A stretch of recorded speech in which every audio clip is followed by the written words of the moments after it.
Our inability to find jobs in Montreal in order to earn money to work our way to Europe as we had planned triggered the first crisis on our trip. One of the guys, who had only come along for the adventure, decided to quit and hitchhike home. The other two, my fellow bon vivants, Jeff and Bob, decided to stop looking for jobs on a ship and instead use their limited funds to purchase passage on a freighter heading for England. I was upset with this decision, especially since they had obviously discussed and decided upon it separate from me. We argued, and I tried to talk them out of it.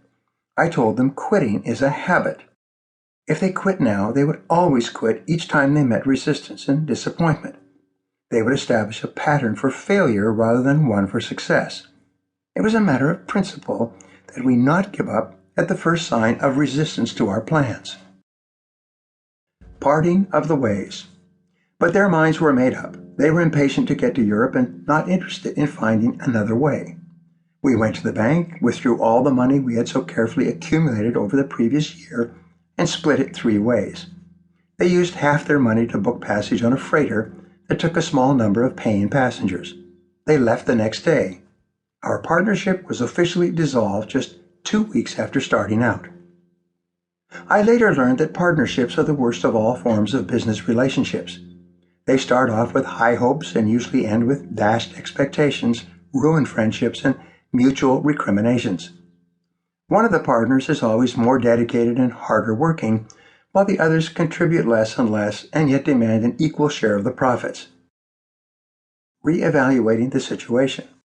I decided it was too late in the year to go to Africa and resolved to stay in Montreal for the winter. I got a job as a construction laborer in an office high-rise where I carried materials for the carpenters and joiners all day.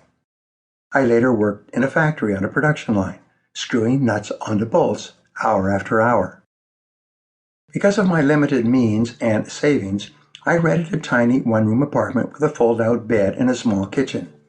The temperature that winter fell to 35 degrees below zero, and life seemed very bleak indeed. Here I was, 20 years old, 3,200 miles from my family, with no intention of going back home. I had failed in high school, fooling around and working as a dishwasher in a small hotel rather than studying. I was uneducated, unskilled, and regularly unemployed, and I wanted to go to Africa. This was not a great start at life. My great revelation. I still remember that fateful night sitting alone at my little kitchen table with the cold winter wind howling outside. It suddenly dawned on me that everything and anything I ever accomplished in life was up to me. I was completely responsible. No one was ever going to do anything for me. If I did not take charge of my life and make changes, nothing was ever going to change. I would remain an underpaid laborer, pinching pennies and worrying about money for the rest of my life. It was an incredible revelation. I determined right then and there that my future would be different from my past. I wrote out a series of goals for myself and resolved to take action on them. That realization that night was the turning point in my life. The next day, I bought a book and began to study French to prepare for my travels in France and Africa. I started taking karate lessons 3 times per week. I read every book I could get on subjects that interested me.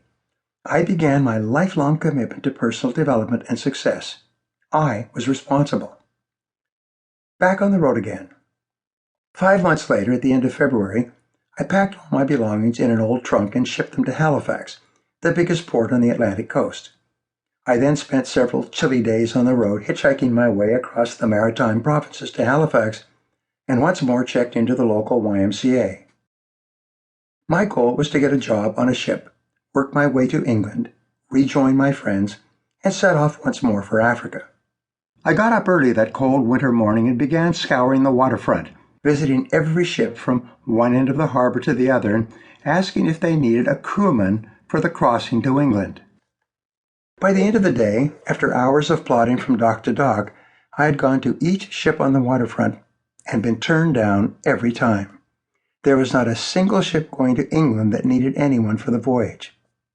Tired and dejected, I trudged up the long hill back to the warmth of the YMCA, wondering what I would do next.